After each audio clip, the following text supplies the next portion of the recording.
Cette leçon abordera les sujets suivants: le circuit d'air conditionné, les éléments communs aux deux boucles froides, les autres éléments de la boucle froide, les éléments spécifiques. Voyons maintenant l'implantation du circuit d'air conditionné dans un véhicule. Le fluide réfrigérant R134A est utilisé aujourd'hui dans tous les véhicules pour assurer la production de froid. Le fluide R134A remplace le fluide R12 depuis 1993 pour des raisons de protection de l'environnement. Le R134A est un hydrofluorocarbone inodore, incolore et ininflammable. Il ne faut jamais mélanger le R12 et le R134A. L'adaptation d'un véhicule du R12 au R134A n'est possible que si l'on adapte le circuit frigorigène. Il existe deux types de boucles froides pour réaliser la fonction air conditionné chez Renault. Quel que soit le type de boucle froide, la compression est assurée par le compresseur, la condensation se produit dans le condenseur, la détente est assurée par un détendeur thermostatique ou un orifice calibré, l'évaporation se produit dans l'évaporateur, et finalement, la filtration et la réserve de fluide sont assurées par la bouteille déshydratante ou l'accumulateur. Sur le premier type de boucle froide, un orifice calibré est situé entre les emplacements suivants: la sortie du condenseur et l'entrée de l'évaporateur. L'accumulateur est monté sur le circuit basse pression entre les emplacements suivants: la sortie de l'évaporateur et l'entrée du compresseur. Le deuxième type de boucle froide diffère du précédent en deux points. Le détendeur est de type thermostatique et contrôle la détente en fonction de l'évaporation. La bouteille déshydratante est montée en série sur le circuit haute pression entre le condenseur et le détendeur thermostatique. Voyons maintenant les différentes températures des canalisations entre les éléments. Le contrôle des températures des canalisations est utilisé pour faire un premier diagnostic du fonctionnement du circuit. La méthode du toucher permet au technicien de faire un premier diagnostic du fonctionnement du circuit.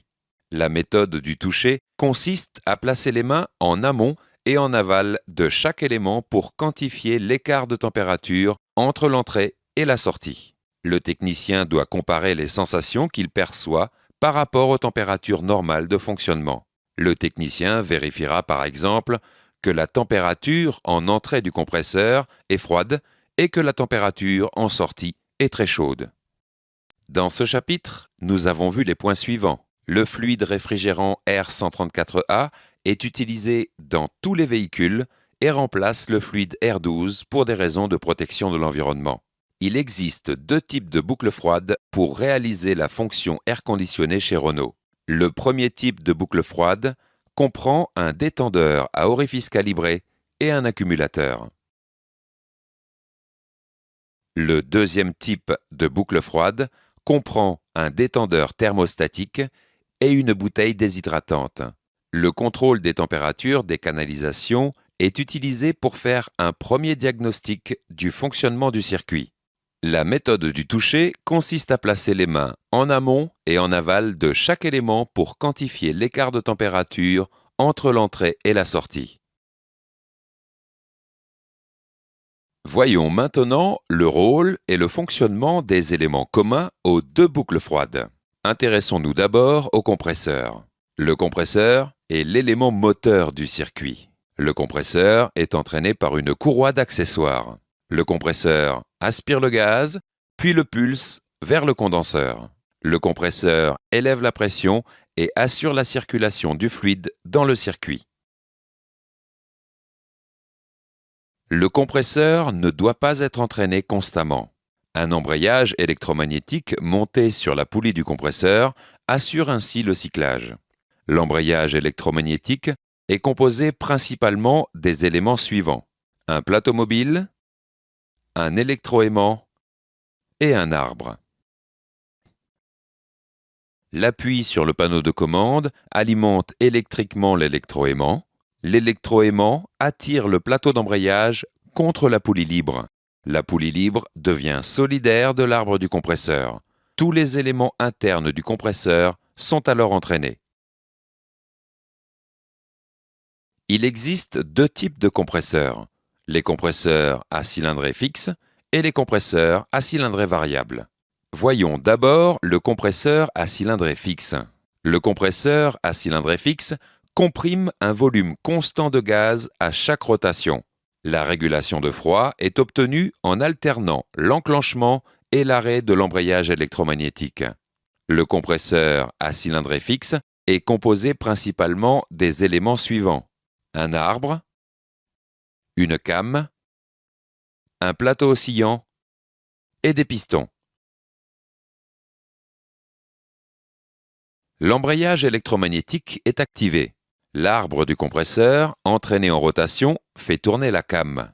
La came transmet son mouvement au plateau oscillant. À chaque rotation du plateau, les pistons oscillent avec une amplitude fixe, permettant l'aspiration et le refoulement du fluide. Un ensemble de clapets assure la synchronisation de l'entrée et la sortie du fluide, permettant donc sa mise sous pression. Voyons maintenant le compresseur à cylindrée variable. Le compresseur à cylindrée variable ajuste en permanence le volume de gaz comprimé. Le compresseur à cylindrée variable est composé principalement des éléments suivants: un arbre, un plateau oscillant et des pistons. Voyons maintenant le fonctionnement du compresseur à cylindrée variable. La modification de la cylindrée est obtenue par la variation de l'angle du plateau oscillant, ce qui augmente ou diminue la course des pistons. Lorsque la demande en froid est importante, le plateau oscillant a un angle maximum et le volume de gaz comprimé est maximal. Lorsque la demande en froid est faible, le plateau oscillant a un angle minimum et le volume de gaz comprimé est minimum. La lubrification du compresseur est assurée par une huile spécifique. L'huile assure plusieurs fonctions: lubrifier les pièces en mouvement, participer au refroidissement du compresseur, renforcer l'étanchéité et participer à la filtration. L'huile diffère selon le fluide réfrigérant utilisé et le type de compresseur. Vous pouvez trouver les spécifications des huiles utilisées pour les compresseurs dans la documentation technique. Dans ce chapitre, nous avons vu les points suivants. Le compresseur élève la pression et assure la circulation du fluide dans le circuit. Un embrayage électromagnétique est monté sur la poulie du compresseur pour assurer le cyclage. Le compresseur à cylindrée fixe comprime un volume constant de gaz à chaque rotation. Le compresseur à cylindrée variable ajuste en permanence le volume de gaz comprimé. La lubrification du compresseur est assurée par une huile spécifique au fluide réfrigérant et au type de compresseur. Voyons maintenant le rôle des autres éléments de la boucle froide. Regardons d'abord le condenseur. Le condenseur a pour rôle de dissiper la chaleur accumulée pendant la compression du gaz. Le condenseur est composé de plusieurs canaux parallèles. Le fluide est refroidi et condensé lors de son passage dans les canaux parallèles du condenseur. En sortie du condenseur, le fluide est liquide, sous pression et légèrement refroidi. Un ou deux motoventilateurs accolés au condenseur permettent de faciliter la condensation. Le ventilateur soufflant est placé en avant du condenseur, le ventilateur aspirant est placé en arrière du condenseur. Les motoventilateurs disposent de plusieurs vitesses. Voyons maintenant l'évaporateur. L'évaporateur est situé après le détendeur et il est intégré au circuit d'air habitacle. L'évaporateur assure l'évaporation du fluide relâché par le détendeur. Une soufflerie aspire l'air à travers l'évaporateur. En s'évaporant, le fluide absorbe les calories de l'air aspiré dans l'habitacle. L'air aspiré sort refroidi et son humidité se condense sur les parois de l'évaporateur. En sortie de l'évaporateur, le fluide est gazeux, à basse pression et légèrement réchauffé. Étudions maintenant les éléments de sécurité de la boucle froide. Le capteur de pression de fluide réfrigérant est implanté sur circuit haute pression. Le capteur de pression a pour rôle d'informer en permanence le calculateur. La sonde évaporateur est située sur les ailettes au point le plus froid de l'évaporateur. La sonde évaporateur est présente sur tous les véhicules équipés de compresseurs à cylindrée fixe et certains véhicules équipés de compresseurs à cylindrée variable. Le rôle de la sonde consiste à mesurer la température de l'air pulsé à travers l'évaporateur afin d'empêcher son givrage. Voyons enfin les autres éléments du circuit.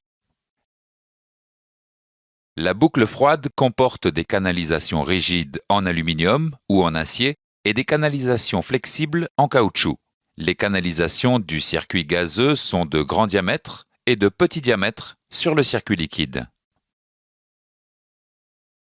Les raccords sont à embout clipsé ou à bride. Les raccords sont équipés de joints toriques spécifiques. Les joints toriques doivent être systématiquement remplacés lorsqu'ils sont déposés et être enduits d'huile de compresseur au remontage. La valve de remplissage autorise le raccordement de la station de charge et assure l'ouverture du circuit. La boucle froide comporte une ou deux valves de remplissage de diamètres différents. Dans ce chapitre, nous avons vu les points suivants. En sortie du condenseur, le fluide est liquide, sous pression et légèrement refroidi. Un ou deux motoventilateurs accolés au condenseur permettent de faciliter la condensation.